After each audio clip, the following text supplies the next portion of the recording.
uns, elle est le ministre de l'Intérieur. Pour les autres, elle est le socle de la famille. D'aucuns pensent d'ailleurs que notre société serait en déliquescence aujourd'hui parce que les femmes sont obligées de sortir travailler pour contribuer aux charges de la famille. Justifié ou pas, un fait est clair, malgré l'importance ou la contribution spéciale qu'elle, la femme, peut avoir dans la société, des organismes et organisations relèvent que la loi camerounaise n'est pas équitable avec les femmes. On en parle dans un instant.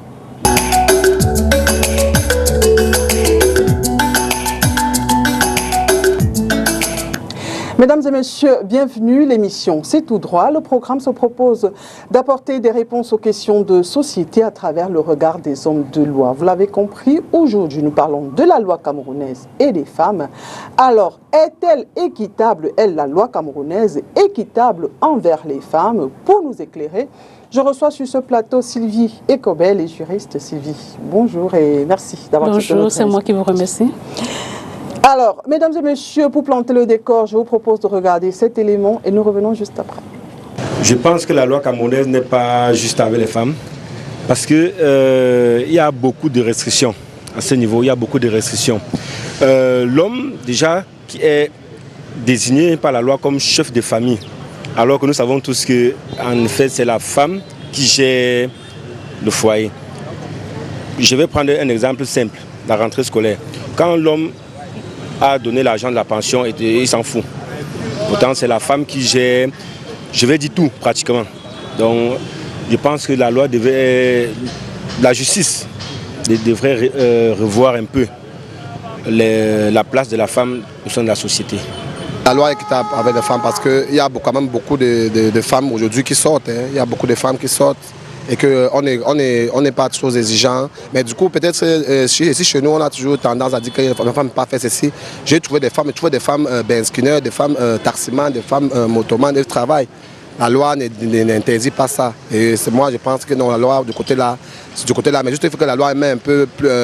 Je peux dire qu'elle n'est pas tellement équitable vu que la femme aujourd'hui travaille plus que l'homme d'abord.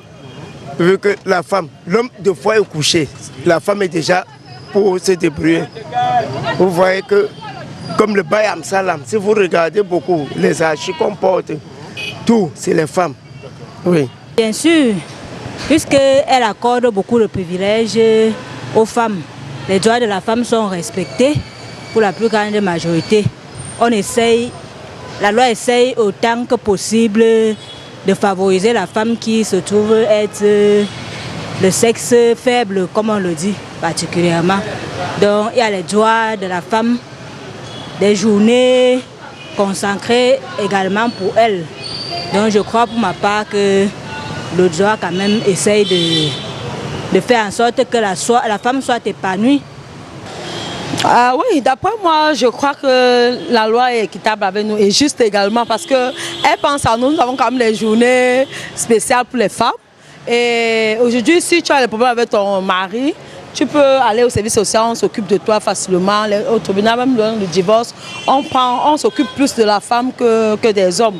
En fait, ça c'est mon point de vue. Hein. Au Camerounais, c'est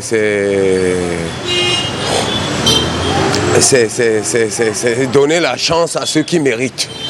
Voilà le seul problème camerounais.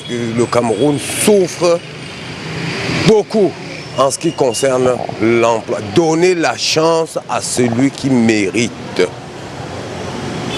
quelle que soit la position de la femme et l'homme. Je pense que la loi n'est pas privilégie plus, la loi camerounaise privilégie plus les hommes. Je me base sur le code civil camerounais par exemple.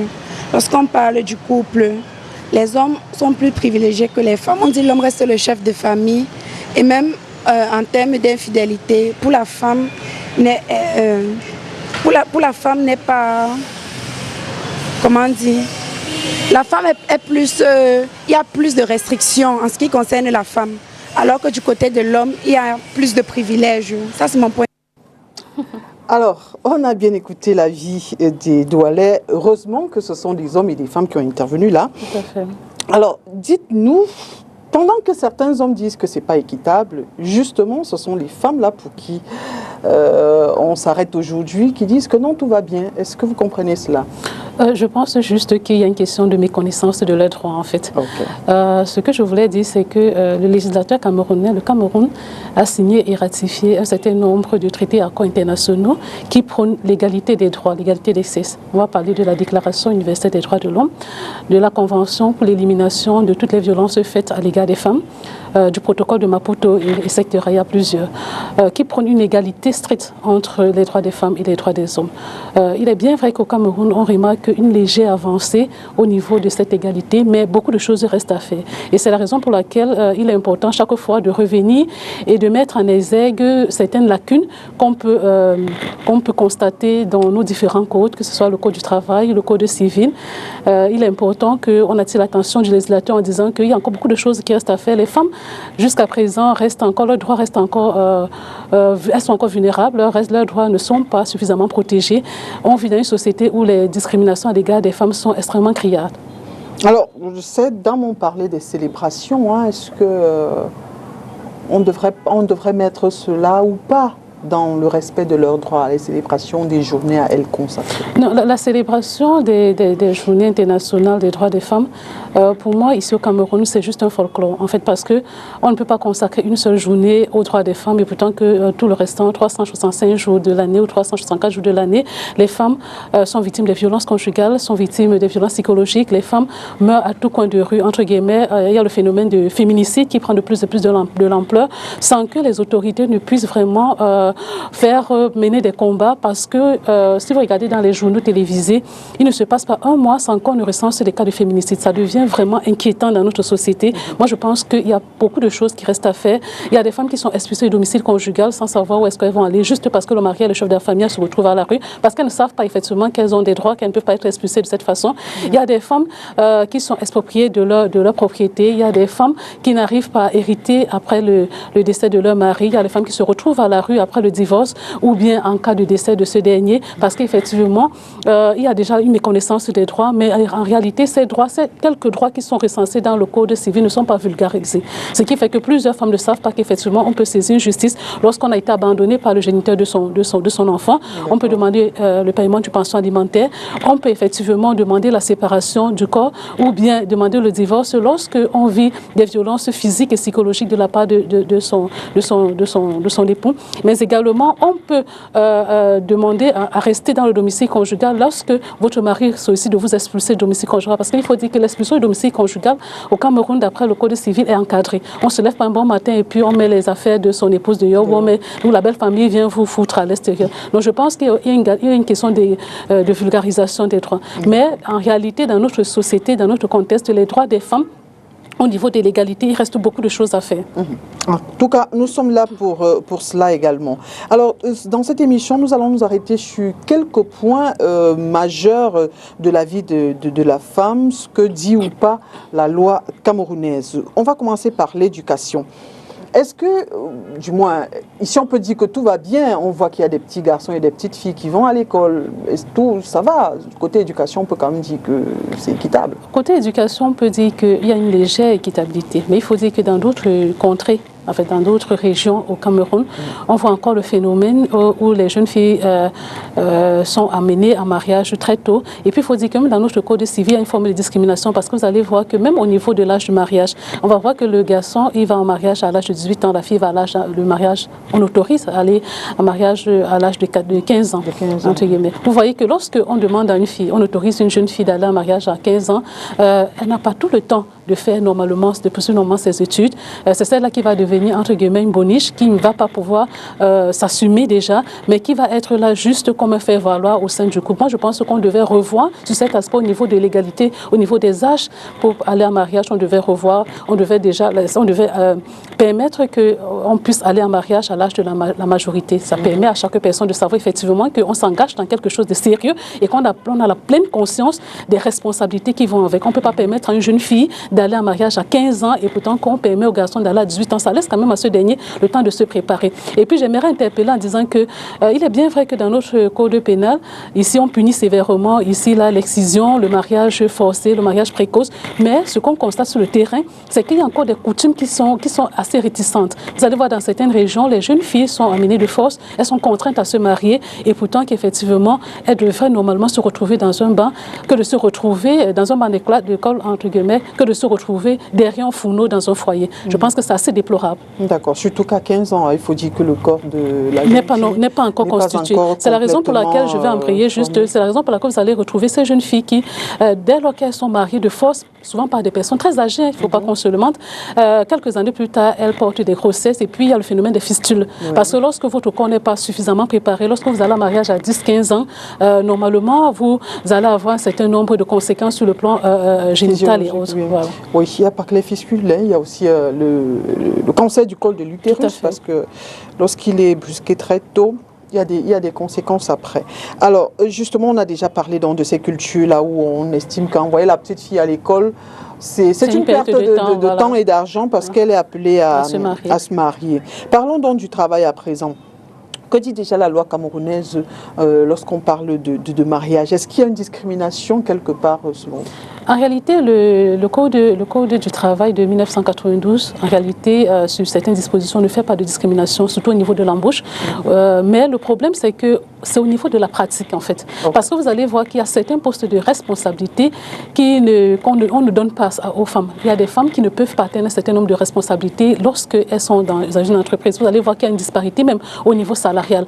Vous allez exercer le même travail, la même profession à égale compétence. Donc vous allez constater qu'au niveau du traitement salarial, vous avez un salaire qui est inférieur à celui de votre congénère qui est un homme. Juste parce qu'on estime que, bon, c'est un homme, il a plus de capacités, entre guillemets, intellectuelles et autres que vous. Et pourtant que au niveau du rendement, vous fournissez même le triple du rendement qu'il puisse fournir. Mais juste parce que c'est un homme, on lui accorde un peu plus de considération, on lui accorde un peu plus de respect. Encore, je pense que c'est encore un peu plus grave lorsque vous n'êtes pas marié, parce que c'est la catastrophe, parce qu'on considère qu'effectivement, vous n'avez pas une certaine réputation, on ne peut pas vous donner des postes à responsabilité, on ne peut pas vous confier des tâches à responsabilité, pourtant que sur votre background, dans votre CV, vous répondez effectivement au profil de poste. Donc il y a cette forme de discrimination qui est assez sournoise au sein des entreprises, qui ne permet pas aux femmes d'évoluer, parce qu'on estime qu'effectivement, une femme n'a pas autant de capacités qu'un homme. Et pourtant, que vous allez voir, les meilleures entreprises qui sont gérées par les femmes, ce sont des entreprises que sur le plan professionnel, sur le plan de la réputation, sur le plan de l'effectivité, ce sont des entreprises qui réussissent énormément. Parce que les femmes sont d'abord très ordonnées, ce sont des femmes qui s'organisent sur le plan professionnel et qui réussissent à avoir un meilleur rendement sur le marché. D'accord, attention, on risque de nous traiter de féministes. Hein. Bon, il faut dire ici, plutôt la loi n'a pas de problème, la loi elle est équitable.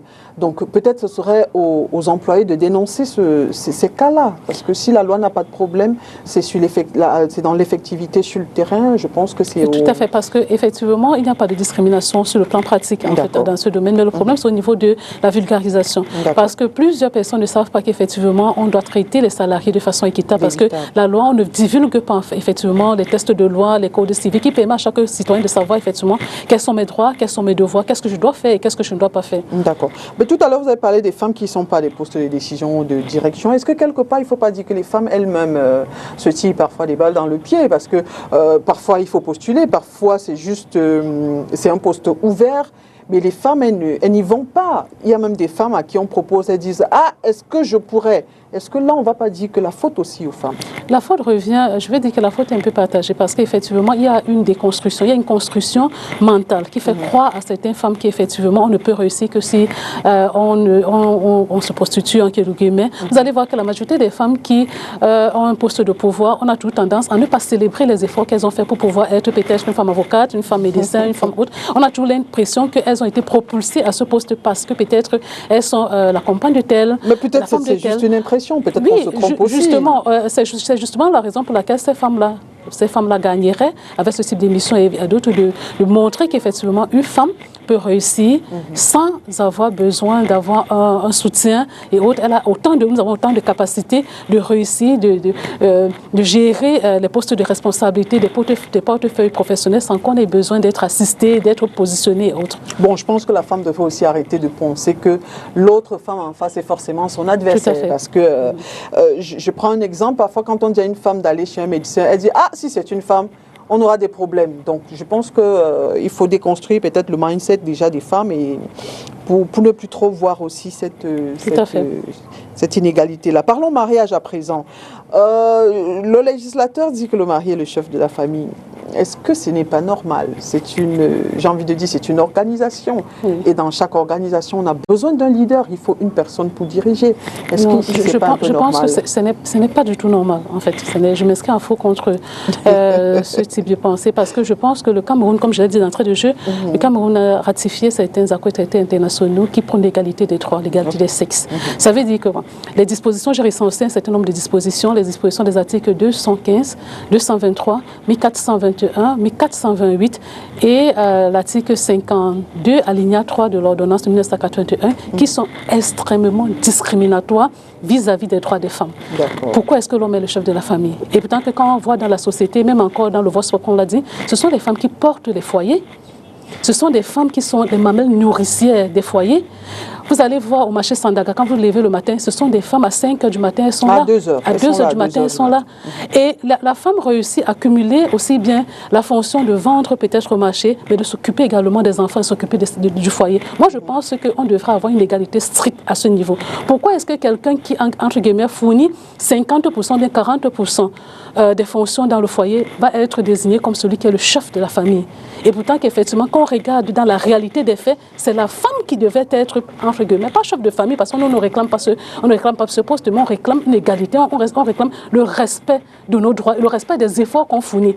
Parce que je vous dis, qu'on ne vous mente pas, les femmes portent les foyers. Non, je suis dans un métier où je côtoie les femmes au quotidien. Mais je ne vous dis pas, ce sont des femmes qui portent les familles, ce sont des femmes qui subviennent aux besoins des enfants, ce sont des femmes qui payent la scolarité des enfants, ce sont des femmes qui souvent même ont aidé leur mari à trouver de l'emploi. Quand le mari n'arrive plus, ou bien il est licencié, ou bien il a un problème au niveau du foyer, ou bien il est en chômage, c'est la femme qui prend sur elle. Il y a des hommes même qui travaillent, mais parce que dans la construction sociétale, on a fait comprendre qu'aux hommes que la femme est juste une vache à l'air ou bien c'est juste un instrument. Ce sont les femmes qui payent le loyer, ce sont les femmes qui payent les factures. Moi, je vous parle de la réalité. Je ne suis pas là les mots sont durs. Les mots sont durs, mais parce qu'il faut souvent choquer les consciences, parce qu'en fait, c'est la réalité. On ne se dit pas. Je ne suis pas là juste pour faire les discours, pour faire plaisir aux gens. Moi, je vous parle de la réalité. Je peux compter le nombre de femmes qui sont au sein de leur foyer, les chefs de famille. Leurs maris savent qu'ils peuvent compter sur ces dernières du matin comme au soir. Moi, je pense que si les hommes sont honnêtes et réalistes, ils comprendront par rapport à ce que je suis en train de dire, ils verront que j'ai pleinement raison. D'accord. En dehors de ça, la femme en général, c'est le médecin, c'est la nounou, c'est le répétiteur, c'est bon... Peut-être que c'est parce qu'on nous a aussi formés comme ça, on a grandi dans ce moule-là. Oui, si on nous a formés de cette façon, mais on devra également reconnaître, c'est juste une question de reconnaissance. On nous a formés pour être ces femmes à tout faire, c'est fait tout, mais nous, ce qu'on veut en tant que femme, c'est qu'on reconnaisse notre place. On reconnaisse qu'on peut faire cela. Vous allez voir entre guillemets, je vais pas des incongruités dans le code civil. Vous allez voir, on dit que le mari peut administrer les biens de la femme. Il peut administrer les biens du couple, les dispositions des articles 1421, 1428 du Code civil, mais il peut également administrer les biens personnels de cette dernière. Il peut s'opposer à l'exercice de la femme de certains travaux, de certains métiers, de certains travaux, s'il estime que cela peut porter atteinte ou bien cela peut nuire au fonctionnement de son couple. Vous voyez que c'est extrêmement aberrant. Pourquoi est-ce que on a l'impression que le mari devient comme un tuteur légal de la femme, comme si elle n'a pas sa pleine capacité, comme si elle ne jouit pas de toutes ses capacités mentales pour pouvoir gérer elle-même ses biens. On part encore plus loin. Vous avez parlé de couple, on part encore plus loin. Quand on voit peut-être les dispositions qui parlent de l'option matrimoniale, on va parler de la polygamie. Mais la polygamie, carrément, c'est une entrave au devoir de fidélité entre les époux qui est prôné par le législateur camerounais. Parce qu'on ne peut pas prôner le devoir de fidélité et on permet à une personne dans la société, une seule personne, c'est l'homme seul qui peut être polygame, d'être polygame. Pourquoi? Si on veut parler d'égalité, qu'on permette aussi à la femme d'être polyandre. Oui. Pourquoi est-ce que le mari a tous ces privilèges? Lui seul, il est le chef de la famille. Lui seul, il peut se permettre de prendre plusieurs épouses. Lui seul, il peut allègrement enfreindre le devoir de fidélité. Parce que ce que le législateur a oublié, c'est que lorsqu'on parle de polygamie, ce n'est pas suffisamment encadré. La polygamie, le devoir de fidélité, c'est entre qui? Entre le mari et une femme, ou bien entre le mari et toutes ses épouses. Et maintenant, au niveau de la gestion, la répartition des biens, ça se passe comment lorsque le mari décède? Vous voyez qu'il y a un problème. On a juste voulu attribuer ses compétences ou bien ses facilités aux hommes sans pouvoir encadrer tout ce qui devait aller avec. D'accord. Bon, peut-être parce que notre société aussi est patriarcale. Parlons un peu du concubinage à présent. Il n'existe pas dans notre loi. Est-ce que finalement c'est mal pensé? Je pense que c'est mal pensé. D'accord. C'est mal pensé, pourquoi? Parce que sur le plan physiologique, sur le plan biologique, la femme a tendance à vieillir un peu plus rapidement que l'homme. Oui. À un certain moment, vous allez vous trouver rattrapé par l'horloge biologique. Alors, si vous avez passé 15 ans, 10 ans avec un monsieur qui ne vous a pas épousé, vous avez peut-être fait les enfants à ce dernier et qui vous fout à la porte. Vous ne pouvez pas intenter une action en justice, vous ne pouvez pas poursuivre ce dernier, vous ne pouvez pas demander les dommages et intérêts, sauf s'il y a eu peut-être une demande de fiançailles, parce que c'est en matière, c'est lorsqu'il y a eu fiançailles qu'on peut demander, lorsqu'il y a eu une rupture abusive des fiançailles qu'on peut demander le paiement des dommages et intérêts. Mais lorsqu'il y a eu un concubinage sans fiançailles, sans fiançailles on appelle ça public, sans demande publique de mariage, moi je pense que on gagnerait à pouvoir légaliser tout cela. Ça veut dire quoi? En France, il y a ce qu'on appelle le PACS. Ça permet de protéger les uns et les autres. Mais encore plus la femme, parce que comme je l'ai dit d'entrée de jeu, nous on vieillit. Lorsque vous sortez de ces... Il y a l'acte de concubinage. Lorsque vous sortez de ces mariages-là, entre guillemets, déjà amortis, c'est difficile pour vous de pouvoir recommencer votre vie, de pouvoir trouver un époux, de pouvoir, voilà. Encore que, même les biens, je ne sais pas quoi vous auriez fait avec ce dernier, ça va être difficile que vous puissiez, surtout lorsque vous ne travaillez pas, d'apporter la preuve, de fournir la preuve qu'effectivement vous avez contribué à l'achat, à la gestion en fait, de tous ces biens-là. Donc moi je pense que le concubinage c'est plus au profit de l'homme. Parce qu'un homme peut se marier à tout âge, mais c'est difficile pour une femme lorsque vous avez atteint la ménopause et autres, lorsque c'est difficile de pouvoir recommencer tout ce que vous avez. Encore que la femme parle plus avec l'affect. Elle va se sentir affectée parce qu'elle se dit qu'elle a perdu plusieurs années avec quelqu'un et autres. Voilà. Bon, peut-être, est-ce que le dire aussi, c'est pas encourager un peu les jeunes filles à aller s'installer chez les hommes? Peut-être qu'il faut qu'elles comprennent que lorsqu'on ne vous a pas épousé, il ne faut pas aller s'installer. Tout à fait. Moi, je l'ai toujours dit sur ce plateau, le concubinage, c'est un manque d'engagement. Le concubinage, entre guillemets, peut avoir quelques effets positifs parce que ça vous évite d'engager, lorsqu'il y a rupture, d'engager les différentes procédures de divorce. Vous pouvez sortir comme vous le voulez à votre aise. Mais le souci, c'est que c'est aussi une relation qui est précaire, qui est éphémère parce qu'elle peut se terminer du jour au lendemain sans que vous ne puissiez engager aucune action pour pouvoir protéger vos biens. Il est important de sensibiliser aujourd'hui les jeunes filles en disant que si vous voulez vous mettre en concubinage, il faut savoir les tenants et les aboutissants. Ça veut dire que savoir que mes droits ne seront pas protégés, savoir que je peux me retrouver à la rue du jour au lendemain sans que effectivement je ne puisse engager aucune action. Et encore que il faut permettre également à ces femmes-là de pouvoir sécuriser également les biens, les enfants. Parce que moi, je voulais également embrayer en disant qu'il y a aussi ce phénomène des hommes irresponsables, qu'on ne punit pas. Parce que normalement, le législateur camerounais devait mettre codifier cela au niveau pénal. Parce qu'il y a des hommes qui se permettent d'aller dans chaque carrefour et déposer la sémence. Vous allez voir, ce sont des personnes qui sont irresponsables, qui ne prennent pas soin de ses enfants, qui ne savent pas quand l'enfant il va me chercher. Moi, je pense que s'il y avait une contrainte, s'il y avait des représailles, s'il y avait des sanctions pénales, des peines privatives de liberté qui étaient attachées à ce type d'acte, moi je pense que ce phénomène d'enfants abandonnés, de mères célibataires, de pères irresponsables devrait réduire. Voilà. Absolument. Alors parlons maintenant du veuvage.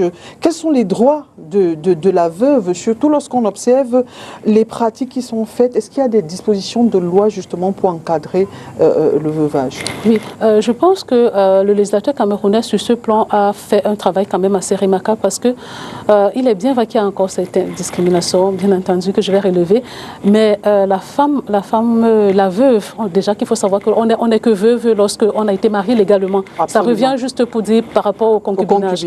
Donc, on a été mariés légalement. On a un droit d'usufruit en tant que veuve. C'est vrai qu'on vient presque à la dernière position par rapport au rang des héritiers, mais également avant l'ouverture de la succession, avant même qu'on nous prononce sur le jugement d'hérédité ou bien qu'on entame cette procédure, vous pouvez demander la sortie, la liquidation de la communauté qui existait entre vous et votre mari. Moi, je pense que le problème à ce niveau aussi, c'est au niveau déjà des coutumes, parce que vous allez voir que toutes ces procédures que je viens de signer, de citer, la sortie de la liquidation de la communauté, le jugement d'hérédité pour permettre que vous puissiez avoir votre droit d'usufruité.